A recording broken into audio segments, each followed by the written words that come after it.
Hello there, Seraphim17 once again, bringing you a continuation of the final level on my Star Wars The Force Unleashed 2 Unleashed difficulty video walkthrough. And by God, are these titles getting harder to say. They just seem to keep getting longer. And there I go, fucking a jump up, so that's always cool. And would you believe the first time I did this section I did it perfectly? I even got the achievement for not falling because I didn't fall. But anyhow, this time on my recording I look like a right mongoloid and I can't do anything, but it's just a game, so I don't let it get to me. And yeah, this is the second to last video of the guide, so it's nearly done, and as you can tell this is significantly shorter than my other walkthroughs, and the main reason for that is half the development team, I don't know, went off to sell ice creams in Burma and they didn't make a full game. But when you jump up here, be careful, because let's have a look. Oh no, sorry, this is the wrong area, but this place all looks alike. When you get to the top floor and you land on an area like this one, it's going to spawn some Sith acolytes, and you can fall off, and it's a pretty small ledge, so just be careful on how you handle that fight. But yeah, the next project I'm going to be doing is probably going to be Bulletstorm, a very hard single player walkthrough. And the reason for that is because it's out in my country in 5 days, I think? Something like that. It's out very soon, and I'm really excited for it. And I'm hoping if I get it up fast enough, I'll get a ton of traffic to my site, which will be cool. I'm also going to have recorded by that time, I'm hoping, the Castlevania new game Paladin difficulty walkthrough. It's just, that game is really fucking long, and I ain't even finished it on night yet, which is my first playthrough. And it's pretty challenging. But it's only challenging because I've not realised that you can cheese a ton of the fights that I was struggling with, but I'll sort that out in my walkthrough, don't you worry whatsoever. And this is the fight I meant. When you come up here, you've got two of the Sith acolytes looking at you, and as you can see I've got pretty low life, so this could go wrong in so many ways. But try and stun him with that, then grab him and throw him off the edge. And then it's going to be another room that can be quite challenging. And what I'm going to show you now is a really interesting way to skip this next room, because this next room is pretty hard. Because there's a ton of enemies that come, and they're all Sith acolytes or the double lightsaber dudes. So the first thing I do is I go for this guy. I throw him over here, and then I kill him. And because I'm so close to the door, I think, why not? And I try opening it, and lo and behold, ooh, it lets me. Hey! So completely skip that fight. And it might take you 2 or 3 attempts to get that right, but I think that was my third go, and it worked first time. I just decided to cheese it, and it worked. And this area is exactly the same as the last one. The only difference is the stations are now rotating, and every so often on these glass cylinder dials there's going to be those invisible dudes.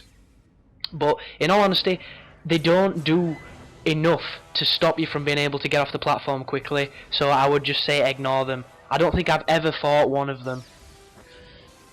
And if I have, I've never stayed very long. I've just like attacked him and then carried on, because you can completely skip them and it's a pointless fight.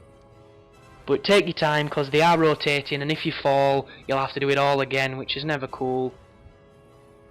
But this is not difficult platforming. The only difficult thing is when Starkiller decides not to do his dash, and if he does that you're gonna fall. There's no you can do about it. And this is a little different, this platform, because you've got to kill them, because you need to use your force power to pull that one down. And look at that. I was standing in thin air then, and I somehow managed to jump in thin air and get back on the platform. Oh, I tell a lie. Check me out. All with the shortcuts.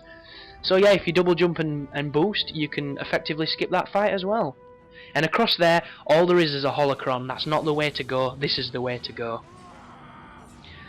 And you've pretty much done the level now, guys, once you get this way, because it's going to go into an interesting, I say interesting, it's a dog shit idea that somehow made it in the game. And what that means is it's going to be a zoomed camera, and you're not able to run, and you've got to walk through a lab and somehow build tension before a final boss, which is completely underwhelming. It really is. The Dark Lord is waiting for you. So you walk here, there's nothing to fight, there's nothing to do. I don't know what they're trying to achieve. It's like, I just don't get it. I mean, if they were attacking you every so often, you had to do a quick time event, I could understand it, but you're literally walking through a goddamn corridor. And look, I even tried to skip it. And I go and say, Vader turns up now, so I suppose it's just corrected me.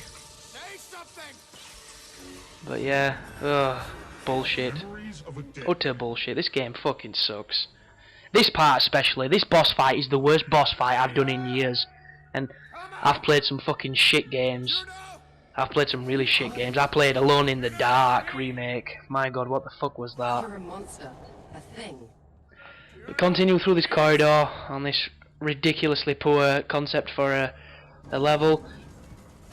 And what's going to happen is you're finally going to get to the podium where Darth Vader is, and then you've got to fight him, and he keeps evading you, he keeps running away, and you're doing absolutely no damage to him. It's completely pointless. He's summoning clones to attack you. You kill them, you throw a bunch of shit back at him, you jump onto his ledge, and it's like 40 minutes long.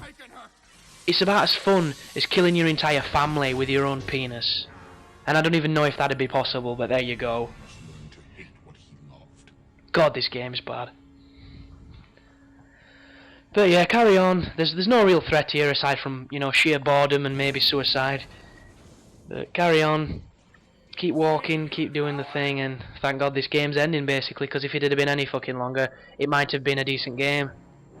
But I don't think you could have recovered. If there were another 5 levels after this, I think this level and the level before it had pretty much sucked all the fun out of the game and sucked all of my ambition to play the game away as well.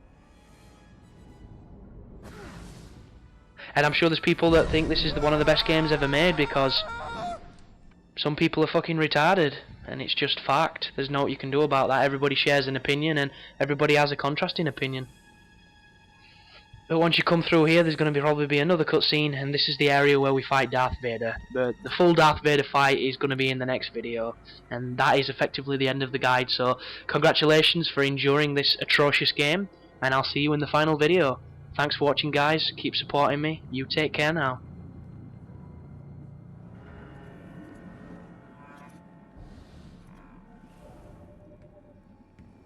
I knew it was only a matter of time before you returned. Now you will surrender to me, or you will die.